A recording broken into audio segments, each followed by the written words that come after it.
Good evening বন্ধুরা, কেমন আছো তোমরা সবাই? আশা করছি তোমরা সবাই ভালো আছো, তোমাদের ভালো আছে, আমরাও খুব ভালো আছি। তো এখন বাজে ঘড়ির কাঁটায় 6:45। তো তোমাদেরকে সাথে নিয়ে আজকে এখান থেকে ব্লগটা স্টার্ট করলাম। তো ভাবলাম যে ঘরে সারাদিন বসে আছি, খুবই গরম খুবই গরম।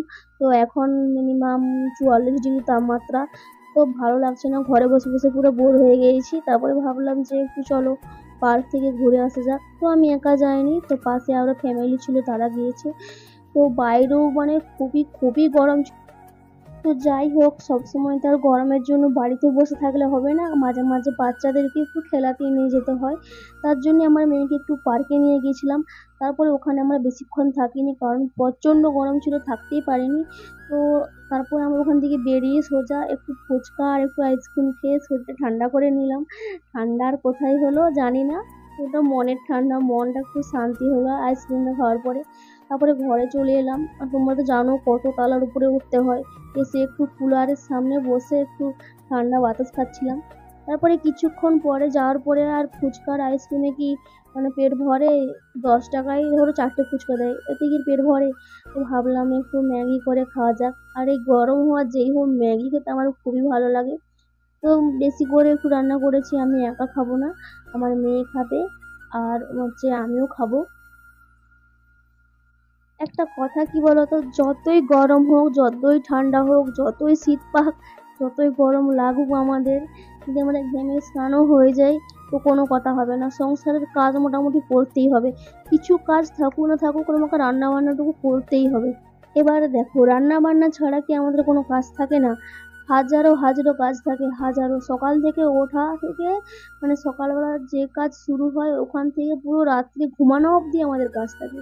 আমাদের কাজে কখনো ছুটি থাকে না। ঠিক আছে, সেই সকাল থেকে যে কিভাবে কাজ করি সেটা আমিই জানি, কিংবা তোমরাও জানো, তোমাদের বাড়িতেও অনেক কাজ থাকে নিশ্চয়ই। কারো কাজ গরম হোক ঠান্ডা হোক কমে যায় না। তবে যতই তাও হোক, আমাদের কাজ কন্টিনিউ করতেই হয়। কি করব, আমাদের এটাই কাজ, কিছু করার নেই। মেয়ে হয়ে জন্মেছি মানে আমাদেরকে তো কাজ করতেই হবে। দেখো, তোমাদের সঙ্গে কথা বলতে বলতে বলাই হলো না যে আমি এতক্ষণ ধরে কি কাজ করলাম। হ্যাঁ, তারপরে আমি এসে একটু পরে ম্যাগি রান্না করলাম। ম্যাগি রান্না করার পরে আমার মেয়েকেও দিলাম, তারপরে আমিও খেলাম। আর ম্যাগি রান্না করেছি দেখে পাশের বাচ্চাটাও চলে এলো, তাকেও একটু ম্যাগি খেতে দিলাম। তারপরে ভাবলাম যে অতটা সময় আছে যখন, রান্না করতে এখনো বাকি আছে। তো দুটো মানে ইয়ে ছিল ট্রলি ব্যাগ, তার মধ্যে জিনিসগুলো প্রচুর অগোছালো ছিল। মানে রোজ ভিডিও বানাই তো, তো এটা ওটা বার করতে করতে প্রচুর অগোছালো হয়ে যায়। তো ভাবলাম ওটা একটু গুছিয়ে নিই। তার জন্যে মানে ছোট ট্রলি ব্যাগের জিনিসটাকে বড় ট্রলি ব্যাগে একদম মানে ভর্তি করে নিয়েছি, আর যেটা বাইরে করার জিনিস ছিল সেটা ছোট ট্রলি ব্যাগে ভর্তি করে, তো দুটোকে আমি কার্নিশে তুলে দিয়েছি। দিয়ে পরে তারপরে রান্নার টাইমও হয়ে গিয়েছে। আজকে রান্না করেছি সোয়াবিনের ঝোল আর বেগুন ভাজা। তারপর তোমার দাদাভাই চলে এসেছিল। আর আসার পরে কুলারটা প্রচুর নোংরা হয়ে গেছিলো ভিতরে, মানে নুন জলে পুরো জাম হয়ে গিয়েছিল। তো ওটাকে ও ধুয়ে নিয়েছে। ধুয়ে নেওয়ার পর আমি ভাবলাম যে এত গরম থাকা যাচ্ছে না, সত্যি কুলার ছাড়া থাকাই যাচ্ছে না। ভাবলাম ভিজা কুলারটা চালাবো, যদি শর্ট ফট লেগে যায়, তার জন্য এটাকে একটু মুছামুছি করে নিলাম। আর তোমরা দেখতেই পেলে কুলারে আমি জল ভরতে দিয়েছি। কুলারটা মুছলাম, কোনো নোংরা নেই, খালি জলটাকে একটু জাস্ট শুকিয়ে নিলাম। দেখো, তোমার সঙ্গে কথা বলতে বলতে কুলারে জলটা ভর্তি হয়ে যাচ্ছে প্রায়। তো চলো, আজকের মতো মোটামুটি কাজ আমার এখানেই শেষ। এবারে আমরা খাওয়া দাওয়া করে ঘুমোবো, আর কোনো কাজ নেই আজকের মতন। তো আজকের ব্লগটা কেমন লাগলো তোমরা অবশ্যই কমেন্ট করে জানাবে।